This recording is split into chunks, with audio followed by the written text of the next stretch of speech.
রহমাতাল লিল আলামিন করে আপনার পৃথিবীতে পাঠিয়েছেন।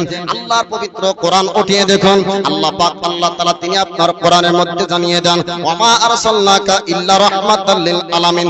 আল্লাহ পাক আল্লাহ তাআলা আপনার কোরআনের মধ্যে জানিয়ে দিয়েছেন, হাবিবকে মহান আল্লাহ পৃথিবীর জমিনে আপনার পাঠাতেন না। আল্লাহ পাক বলতেছে, নবী গো আপনাকে পৃথিবীর জমিনে আমি আল্লাহ পাঠাতাম না, যদি আপনাকে পাঠিয়েছি রাহমাতাল লিল আলামিন করে পাঠিয়েছি। জোরে বলুন সুবহানাল্লাহ। পৃথিবীর জমিনে আপনার রাসূল পাক এসেছেন, রহমতের ভান্ডার হয়ে এসেছেন, রহমতের নবী হয়ে এসেছেন। তিনি আপনার জুমার দিনে খুতবা দিতেন। হঠাৎ একদিন মিম্বারে উপর দাঁড়িয়ে যান এবং নবী পাক তিনবার আমিন শব্দ আপনার ব্যবহার করেন। জোরে বলুন।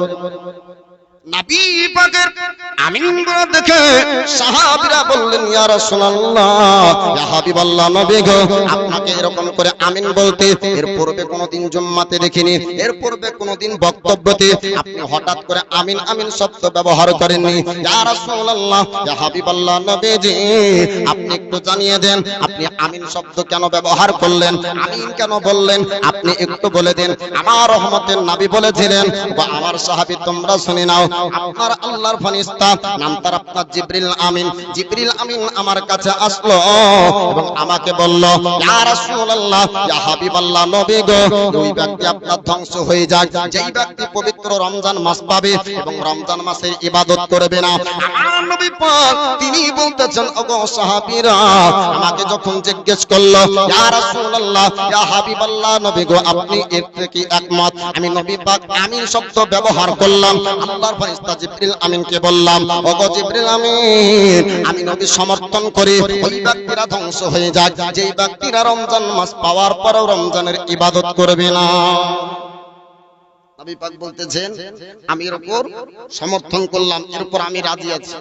জিবরিল আমিন যখন বলল, ইয়া রাসূলুল্লাহ, ইয়া হাবিবাল্লাহ, নবী গো ওই রকম ব্যক্তিরা ধ্বংস হয়ে যাক যারা রমজান মাসকে পাবে তারপরও রমজান মাসের ইবাদত করবে না। আমার নবী পাক বলছেন ওই ব্যক্তি ধ্বংস হয়ে যাক, আমি নবী এর উপর রাজি হলাম। এবং সাহাবীরা বললেন, ইয়া রাসূলুল্লাহ, ইয়া হাবিবাল্লাহ, নবী গো আপনি দ্বিতীয়বার আমিন বললেন, আপনার আমিন বলার কারণ আমরা বুঝতে পারলাম না। আমার নবী পাক বলেছিলেন, ওগো আমার সাহাবী তোমরা শুনে নাও, আমি দ্বিতীয়বার আমিন শব্দ ব্যবহার করলাম।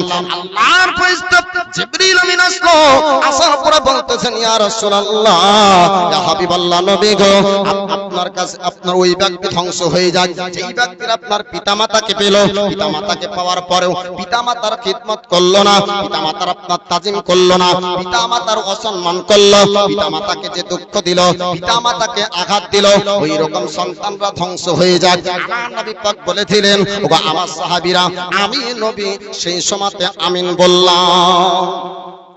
ওগো আমার সাহাবীরা আমার আমিন বলা তোমরা শুনতে পেয়েছো, আল্লাহর ফেরেশতার কথা তোমরা শুনতে পাওনি। আল্লাহর ফেরেশতা আমাকে বলেছিল, ইয়া রাসূলুল্লাহ, ইয়া হাবিবাল্লাহ, নবী গো ওই রকম যুবক ধ্বংস হয়ে যাক, ওই রকম যুবতী ধ্বংস হয়ে যাক, ওই রকম সন্তান ধ্বংস হয়ে যাক, ওই রকম ছেলে আপনার ধ্বংস হয়ে যাক, এই রকম পৃথিবীর জমিনে আপনার ধ্বংস হয়ে যাক, আল্লাহর গজব চলে আসো।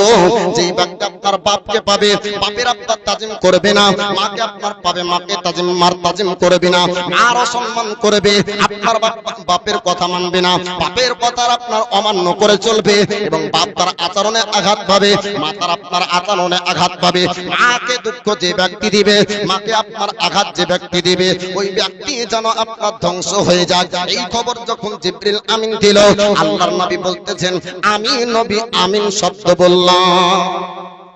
বলে, ইয়া রাসূলুল্লাহ, ইয়া হাবিবাল্লাহ, নবীজি আপনি দ্বিতীয়বার আমিন বললেন, আমরা কারণটা বুঝতে পারলাম। ইয়া রাসূলুল্লাহ, ইয়া হাবিবাল্লাহ আপনি তৃতীয়বার আমিন বলেছেন, আমরা কারণ বুঝতে পারলাম না, তৃতীয়বার কেন আমিন বললেন? আমার নবী পাক বলছেন, আল্লাহর ফেরেশতা জিবরিল আমিন আসলো, আসার পরে বলল, ইয়া রাসূলুল্লাহ, ইয়া হাবিবাল্লাহ, ওগো আল্লাহর নবীজি আপনার পবিত্র নাম শুনবে মুহাম্মদ এবং আপনার নাম শোনার পরে যারা দুরূদ পড়বে না ওই ব্যক্তিরাও যেন ধ্বংস হয়ে যায়।